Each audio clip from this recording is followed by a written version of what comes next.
안녕하세요. 엘림컨테이너TV 정팀장입니다. 오늘은 농막과 정화조 설치 여부에 관한 영상을 준비했습니다. 농막에 관한 신고 영상은 앞에 영상에서 언급을 해드렸으니 참고하시면 되겠습니다. 이번 영상도 쉽게 설명드릴 테니 끝까지 시청해 주시기 바랍니다. 그럼 지금부터 시작합니다.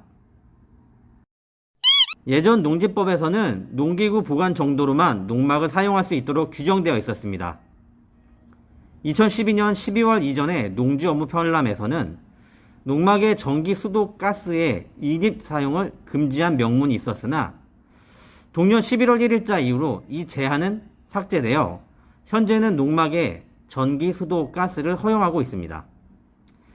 그래서 이제는 농막을 설치해서 활용하는 영역이 많아졌다고 볼 수 있습니다. 대부분 주말에 농장을 사용하니 농막에서 취사도 가능하고 텃밭도 꾸밀 수 있다는 점은 아주 만족스러운 결과입니다.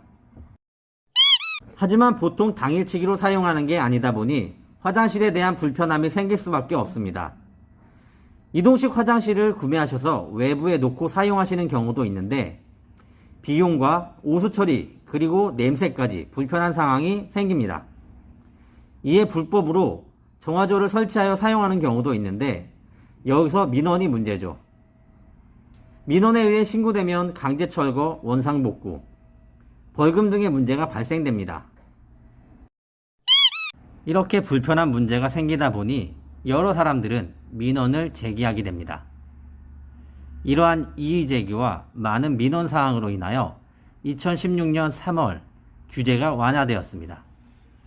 완화된 규제는 농막에 수세식 화장실을 설치할 수 있다라고 해석되어지지만 정화조 설치에 대한 언급은 하지 않았죠. 이는 지자체에 따라 정화조 설치가 될 수도 있고 안 될 수도 있다라는 결론입니다. 정화조 없이 오수 처리를 알아서 하라는 애매한 규정이라고 해야 할까요?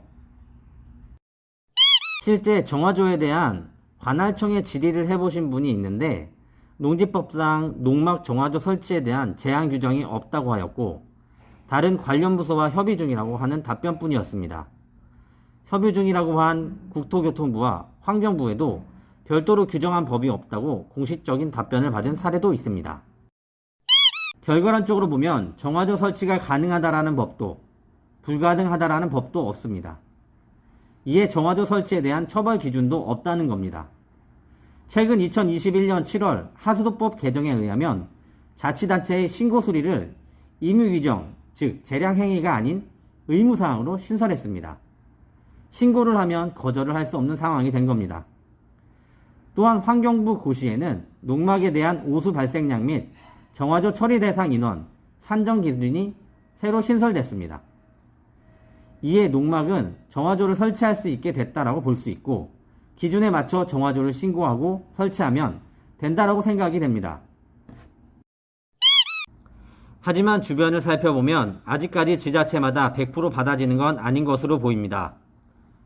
기사를 통해 알아본 바 농막 정화조 설치가 가능한 지역으로는 성주군, 청주, 충주, 단양, 증평, 괴산, 옥천, 영동, 보은 등이 있었습니다. 점차적으로 정화조 설치에 대한 부분이 가능하게 되는 것으로 보여집니다. 해당 지역이 아니더라도 지자체에 문의하시어 정화조를 설치하기 바라며 해당 지역이더라도 설치하시기 전에 반드시 지자체 담당 주무관에게 확인하시길 바랍니다. 지금까지 농막 정화조 설치에 관한 내용에 대하여 정리해 보았습니다. 추가로 궁금하신 부분이 있으시면 아래 댓글로 달아주세요. 지금까지 엘림컨테이너TV 정팀장이었습니다. 감사합니다.